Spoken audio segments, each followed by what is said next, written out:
सलाम वालेकुम। वालेकुम सलाम। अब्दुल कलाम। अस्सलाम वालेकुम। अब्दुल నేను చూస్తే అడిబిటే అదుర్స్ నీకొద్దు నేను తింటే బెదుర్ हम खाना नहीं बतक सकता, हम मंदु नहीं बतक सकता, तू समझ गया? నువ్వు వచ్చిన ఆ మడ్డ కూడా సక్తా. ఎవడ్రా ఎరుపుక, ఎవడ్రా నువ్వు మాట్లాడేది?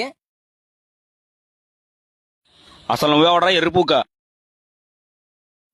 ఏ కుమార స్వామి, గోపాల స్వామి, అప్పల స్వామి, వెంకట స్వామి అని 5 కొడుకులు పుట్టేవాళ్ళు పుట్టినట్టే పోతుంటే ఈసారి పుట్టబోయే బిడ్డ చంపేవాడు కావాలి కానీ చచ్చేవాడు కాకూడదని మొక్కి మరీ పెట్టాడురా మా నాన్న నాకు లక్ష్మీ నరసింహ స్వామి అని. ఓరు నీ కొత్తంగా నువ్వు మనిషి మన మృగాని వారా నువ్వు? ఎరుపుకున్నా నేను, నన్ను అడుగుతున్నావు పూక? ఎవర్రా నువ్వు ఇంత టాలెంటెడ్ కొన్నావు? ఎవరు రియల్లీ గాడ్ గిఫ్టెడ్ ఎర్రిపూకరా? గెలితే గెలిచుకోవాలి, అరవకూడదు. అయితే నా కొత్త మీద మొట్టేలో వచ్చి గిల్లి పూక. జై బాలయ్య. రాబాలయ్యా. జగన్ మామయ్య.